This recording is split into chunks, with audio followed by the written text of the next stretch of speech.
सुर में गाना सीखिए पाधानीसा ऐप के साथ। AI powered personal music teacher from Saregama.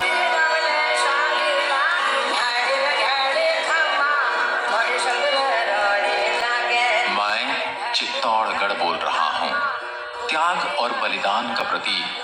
हाँ, मैं वही चित्तौड़गढ़ हूँ जो कभी मेवाड़ की राजधानी हुआ करता था। मैं मेवाड़ की राजधानी रहा, लेकिन मैं कभी किसी के अधीन नहीं रहा। मेरी मिट्टी के कण कण में शौर्य और बलिदान की खुशबू आती है। मैं शक्ति, भक्ति, त्याग और बलिदान की धरती के रूप में जाना जाता हूँ। मैं वही हूँ जिसके आंचल में महाराणा प्रताप खेले, सती मीराबाई ने भगवान की भक्ति की और तो और चित्तौड़गढ़ की रानी पद्मिनी ने अपनी लाज बचाने के लिए जौहर किया था। मेरा जन्म आज से लगभग 1500 साल पहले मौर्य वंश के शासक चित्रांगन मौर्य ने करवाया था। उस समय मैं चित्रकूट के नाम से जाना जाता था। जब खिलजी के बेटे हिजर खां ने राज किया तब मेरा नाम हिजराबाद रखा गया था। उसके बाद राणा कुंभा के काल में चित्तौड़ के नाम से मुझे जाना गया। मैं एशिया महाद्वीप का सबसे बड़ा दुर्ग हूँ। अगर आप मुझ पर विजिट करते हैं तो मैं पूरे 13 किलोमीटर की परिधि और 700 एकड़ जमीन के ऊपर में बसा हुआ हूँ। एक समय था जब मेरे अंदर छोटे बड़े करके 113 मंदिर थे, 84 पानी के कुंड बने हुए थे और 8 भव्य महल बने हुए थे। लेकिन जब मुगलों ने मुझ पर आक्रमण किया तो मुझे बुरी तरह से तहस नहस कर दिया गया।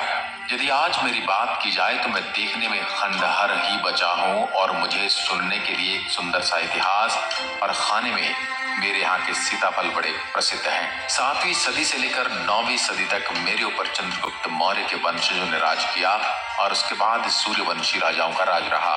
इसमें बप्पा रावल, राणा सांगा, राणा रतन सिंह, महाराणा कुंभा जैसे पराक्रमी राजाओं ने राज किया। इनमें सबसे ज्यादा राणा कुंभा ने सबसे ज्यादा 35 साल राज किया, जिन्होंने कुंभलगढ़ बसाया। 9वीं शताब्दी से लेकर 16वीं शताब्दी तक मेरे ऊपर मुगलों ने 27 बार आक्रमण किए, जिसमें से 24 आक्रमण राजपूत सेना ने जीते और 3 हमले में मुगल विजयी रहे और उन्हें 3 मुकाबलों में से 2 मुकाबलों में यहीं की मेवाड़ राजवंश की आभा मेवाड़ की महारानियों ने जौहर किया।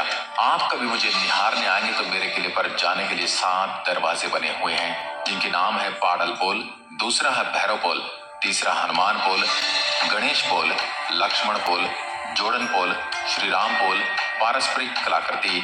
7 दरवाजे हैं। इनका निर्माण राणा कुंभा ने करवाया था। जो मुख्य दरवाजा है वह युद्ध के मैदान की तरफ है, जिसको सूरज पोल के नाम से जाना जाता है। जैसे ही आप किले की चढ़ाई पूरी करते हैं तो आपको सामने की तरफ कुंभा महल दिखाई देगा। ये वही महल है जिसमें महाराणा प्रताप के पिता उदय सिंह का जन्म हुआ था और वहीं मां पन्ना धाय ने उदय सिंह की रक्षा के लिए अपने बेटे चंदन सिंह का बलिदान भी दिया था और अपने बेटे की मौत के वियोग को अपने सीने में दबाकर उदय सिंह को लेकर कुंभलगढ़ पहुंच गई थी। इस महल में एंटर होते ही अस्तबल दिखाई देता है, जहां राणा कुंभा के 7 घोड़े बंधा करते थे और सामने ही झरोखे बने हुए हैं, जहां से राणा भगवान सूर्य के दर्शन करने के बाद ही अन्न जल ग्रहण करते थे। और जिस दिन मौसम खराब होने की वजह से सूरज नहीं निकलता था तो उसके लिए 50 किलो सोने का सूरज बनाया गया था, जिसकी पूजा करके ही अन्न का दाना ग्रहण करते थे। इस महल में 2 भाग बने हुए हैं, जिनको जनाना और मर्दाना के नाम से जाना जाता है, जिसमें जनाना में रानियां रहती थी और मर्दाना में पुरुष रहा करते थे।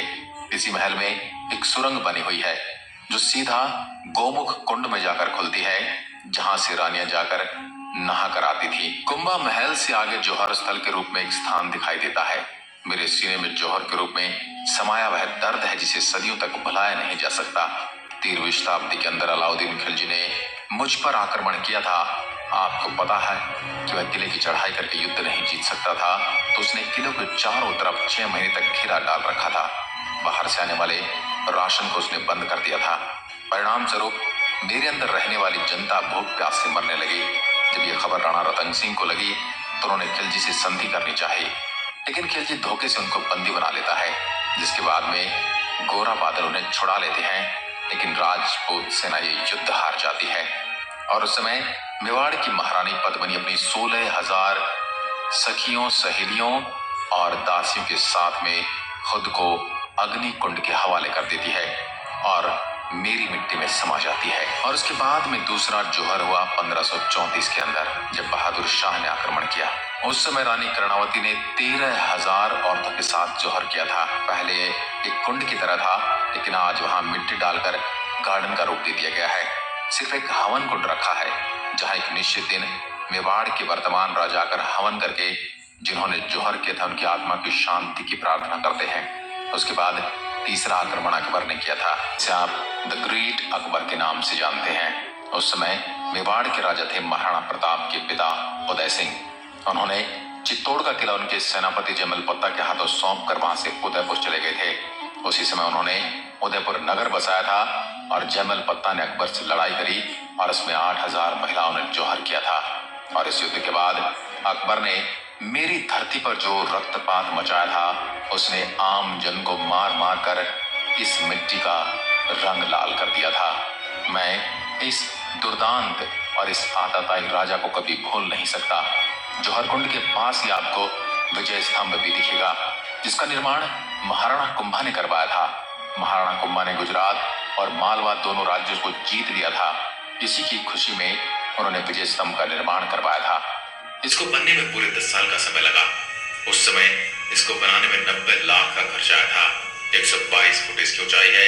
इसके अंदर कुल 157 सीढ़ियां बनी हुई हैं और यह 9 मंजिला है और इसका आकार भोलेनाथ के डमरू के समान है। नीचे से 3 मंजिल चौड़ा है, बीच में 5 मंजिल संकरा है और ऊपर से 2 मंजिल फिर से चौड़ा है। मेरे राजस्थान पुलिस के बाएं हाथ पर इसी का सिंबल बना होता है। विजय स्तंभ के आसपास आपको टूटे फूटे खंडहर दिखेंगे। सब मेरे उस समय के मंदिर थे, जिनको अलाउद्दीन खिलजी ने रानी पद्मिनी के नहीं मिलने पर तोड़ दिया था और बाद के आक्रमणकारियों ने भी ऐसा।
चलने पर पानी के बीच में आपको एक महल दिखाई देता है, जिसे पद्मिनी महल कहते हैं और जिसको समर पैलेस के नाम से भी जाना जाता है।